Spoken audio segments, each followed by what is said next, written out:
Hey guys, what's up? It's Ripe again. In today's video, an entitled tourist comes into my store and steals items from me. When an undercover cop catches her, she claims she owns the place. She then pulls out a taser and attacks my security guard. Here is what happened. Let's dive right into the story. The first one starts like this. So I grew up in a poor part of Mexico City, so getting where I am today took a lot of work and even more luck. One thing you can learn from living in that area are two things. The first is you have to be tough or you will never survive or get anywhere better than where you started. The second is knowing that making money usually involves tourists visiting. I don't really like it honestly, because while they pump money into the economy, most of it never seems to get down to the people that need it the most. When I built my store, I did not put it in the heart of the tourist area, but close enough that we get both locals and tourists visiting. Now, this particular day I was not at the store, so the story starts with getting a call from security about a woman claiming to be the owner of my business and then screaming in the background before the line going dead. For you, I will go backwards a little and tell the first part of the story, how it was relayed to me by security and other employees in the store. So anyway, a tourist that for this story I will describe as a Karen came to shop around. Her Spanish was pretty bad, but most of the people working in the store are bilingual and can speak to her in English. This was a busy season and the store was packed with people trying to buy things that they needed and wanted. Due to the fact that most of the associates were busy helping other people, there was a little bit of a wait. Karen demanded to be helped, and when she got told that she would be helped next, she did not take that well. She went on a rant that in her country, she would get waited on immediately and the worker should stop helping other people and help her instead. Unlike other owners, I have told my staff that they can stand their ground with Karens. My employee did just that and told Karen she could either look around and wait for her turn or not get helped at all. Karen eventually gave up and went to go look at some racks of clothing. She decided that if she was not gonna get her way, she was gonna become a problem instead. Every rack or table she looked at ended up with clothing on the ground or all the shirts unfolded. That plus her outburst had security paying some close attention to her. We got security in the store, but they walk around in plain clothes like they are normal shoppers. I find it works better because if people see men in uniform, they know exactly who to avoid the eye line of when doing something wrong. She then proceeded to shove some items into her bag and went towards the exit of the store. Clearly not having any intention of paying for them, but my undercover cop, aka security, was ready to stop her. Cop, ma'am, you cannot leave with those items in your bag. You have to pay for them or put them back right now. Karen, sorry, I don't speak Spanish. Cop, I'm speaking in English to you. You have to put them back, ma'am. Karen, why don't you go back to your shopping, sir? You don't know this, but I'm the owner of the store and I can have you banned for life with just a word. These products are all mine and I have to take them for some quality control testing. Cop, I'm not a customer. I work security for the store and I know that you don't own this place. Karen then got mad at that and started screaming that a man was following her and trying to attack her. A crowd was forming and that was when he pulled out his radio for help and also to call me and get me to the store. I was close by and got the call of him telling me about a woman claiming that she owned the store and was trying to walk out with merchandise. I told him to try and keep her there and I would be there soon enough to get things sorted out. I heard a scream, some thuds and a bang on the other end. He was not answering anymore, so I made sure to get down there as fast as possible to see what the F was happening. Well, when I got there, I saw Karen on the ground and a taser also on the floor. I asked what happened and the undercover cop explained that during his call, the woman pulled out a taser and tried to attack him with it. He dodged out of the way and managed to knock it out of her hand with his baton before hitting her over the head with it. I commended what he did because he stopped potential harm of himself, other employees and customers. The police then showed up and got Karen to wake up so they could find out what the hell was going on. Again, she screamed about a random guy stopping her from leaving her own store, saying that he was trying to grope her and other things in the middle of the store. The police asked her to confirm her relationship to the store and she claimed that she was the owner of the store and was going home for the day. That was when I finally spoke up, standing over Karen with my arms crossed. Me, I'm the CEO of the store and you don't even work here. You are just a low-life thief that thinks they can show up and do anything they want. If you don't give me back my merchandise and leave right now, I'm gonna make sure you are arrested for trespassing. Karen, oh yeah? If you really are the owner, aren't you gonna do something about that creep? Me, that man is the store security, and without him you might have seriously hurt somebody. If you actually owned the store, you would know that he works here. And now please leave. Karen refused to go anywhere, so I grabbed the stolen things out of her bag myself and showed the police that. I also had cameras to show them her trying to attack my security with a taser, and she was arrested for handling a weapon that she was not allowed to have and trespassing on my property. The theft, since she never left the store with the stuff she was not charged for. The entire time she was yelling about how this country is backwards and the worst customer service that she ever had. I love my job, but I hate when tourists come with no respect for my country or the people that live here. With the way I grew up, I refuse to bend over backwards to make people like Karen happy. I would rather reward good customers and have the bad ones never come back again. I make a point to hire people from the areas where I grew up in and work is hard to find there. They got the same attitude as me, and I find it's a good way to try and solve the problems here a little bit. This was the first time anybody claimed to own the store though and tried to get violent when called out for it. And the next one is titled, Never Assume What I Can or Cannot Do. So this is an old story for me. It happened back in 2008 when I was a young, intrepid stock person at a big box all-purpose store, including a grocery section. I had a working knowledge of where pretty much everything was in the store because I was all over the place, but the grocery department had its own stock team specifically, so I was not as knowledgeable there. Now, two things to note here. I am of Lebanese descent and I was working in South Florida at the time. For those that don't know, South Florida has a significant Cuban population, but not so much Middle Eastern folks. I got confused for Cuban all the time because I had the darker skin tone similar to a lot of Cuban folks. Also, I speak fluent English, Arabic and French, but I was born and raised in the Midwest, so my accent gives no indication that I might be of Middle Eastern heritage. On this fine afternoon, I was wheeling back an empty tub back to the stock room after having emptied out one department over. Walking through the main aisle next to grocery, I hear an "Excuse me." Not rude, but definitely not polite either. I turn to find the Arab equivalent of a Karen. Let's call her Khadija, pronounced Khadija. And Khadija is a 30-something-year-old looking woman wearing yoga pants and a skin-tight shirt and a really fancy hijab and jewelry. Because clearly that makes sense, standing with her husband. I grew up in a predominantly Lebanese community in southeast Michigan, so I definitely know the type. The conversation goes as follows. Me, how can I help you, miss? Khadija, I'm looking for a specific item, but I cannot find it. Me, oh, I'm sorry, I'm not as familiar with the grocery section, so I'm not sure where that is. Let me grab one of my colleagues for you. One moment, please. I could see one of the other customer service guys in the grocery section, so I radioed him to come over and help her out. Me, he will be with you shortly, miss. Khadija, tersely, thank you, but I'm in a hurry. I thought you worked here and knew your store. Me, once again, I'm sorry, miss, I don't really work in the section. Colleague is coming right down the aisle now. Khadija to her husband in Arabic, they always get these stupid kids to work in these places, but they don't know how to do their job. This fatso does not know his ass from his head. The husband gave Khadija a look, probably because he saw my expression turn from customer service smile to a frown.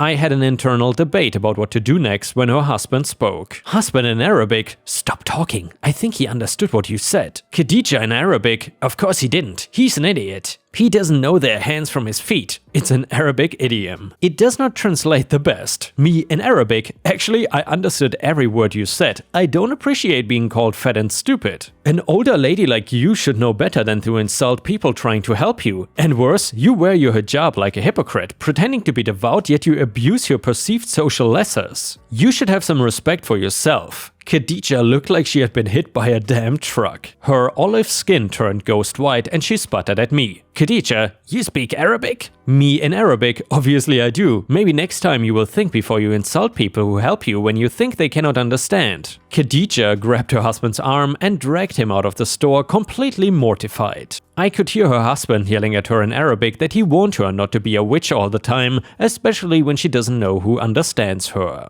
I was not personally that offended, but I won't deny it was satisfying to scare some sense into her. And yeah guys, I don't know about you, but I just love to hear these international Karen stories. And it seems like the Arabic Karens especially promise to be pretty entertaining if they are all like this woman. Unfortunately, to be honest, I don't really know many international boards that have stories like these like Reddit. I mean, there's Quora, and then what else there is? It's really not easy finding these kinds of stories in other languages. Anyway, if you enjoyed the story so far, please don't forget to like the video and maybe even leave a comment, because that would help me tremendously. The next one is titled Airplane Revenge Done Right. For context, I am built for comfort, not for speed, but I fit into a plane seat just fine. The scene, a cheap airline flight in which you get exactly what you pay for. So this was just last night. The characters Seat D, aisle, middle-aged man, average in every way, I assume. Seat E, my chubby self. Seat F, window, pleasant larger guy who did use a bit of my seat, which was fine because this flight was under $100 and it's not forever. Seat D, who we will call Dick for this story, became fidgety and started sighing loudly when we were delayed on the tarmac. No problem, Dick probably felt frustrated, that's all. Then he took a selfie that included the whole row. Dick a bit weird, whatever though. So I did look at his phone. He is sending this picture to people complaining about how fat myself and Frank were.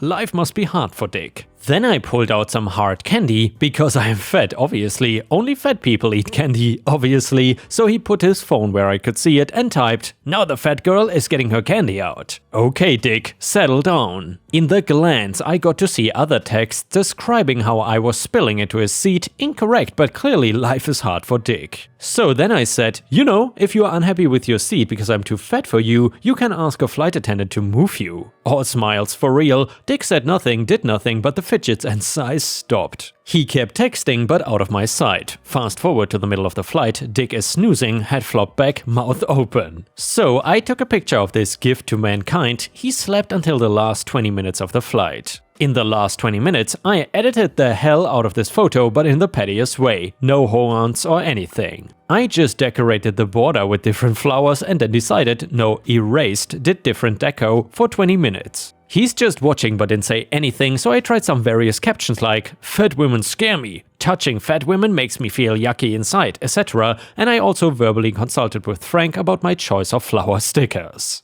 Dick turns in his seat and faces the aisle. I did not see his face again ever, because he stayed like that until he could get off and I had to get my coat from above. However, I will always have the memories. Nice meeting you, Dick. And the next one is titled, No Booze on Christmas for You. So my husband's family likes to drink, and every holiday includes multiple bottles of wine and cocktails. Personally, I hate drinking because I've never drank and my father was an alcoholic. I think it is childish if you cannot have fun without drinking. This year I am hosting Christmas for a change, and I decided, since it is at my house no alcohol allowed, we are all getting older and it's time to grow up. My husband's sister called to ask what she could bring, and she saw a recipe for a Christmas martini that she wanted to bring. I told her about my no alcohol rule, and she did not say much, but must have told the rest of the family. Some of them started texting me asking me if I was serious and saying that it is lame, but I am not budging. But now it turns out that my husband's sister is hosting an alternate gathering that almost everyone is choosing to go to instead. To me, it is so disrespectful, all because they would have to spend one day sober.